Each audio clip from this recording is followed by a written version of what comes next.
Good day mga boss! For today's video, ipapakita ko sa inyo kung may tulong nga ba ang extra 1mm na pagbuka ng torque drive. Kasunod na rin to ng mga previous video natin na kinalkal na torque drive at 1mm lang ang naidagdag sa pagbuka. Meron tayo ditong washer na 1mm ang kapal. Belt na 5TL pang Mio Sporty. Female torque drive at male torque drive, tapos yung clutch housing. Susukatin lang natin dyan kung magbabago ang sampa ng belt kapag bumuka ng extra 1mm ang torque drive.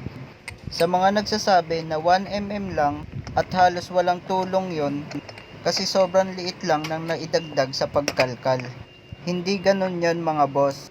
Tulad ng sinabi ko sa dati nating video, yung maliliit na modification ay kapag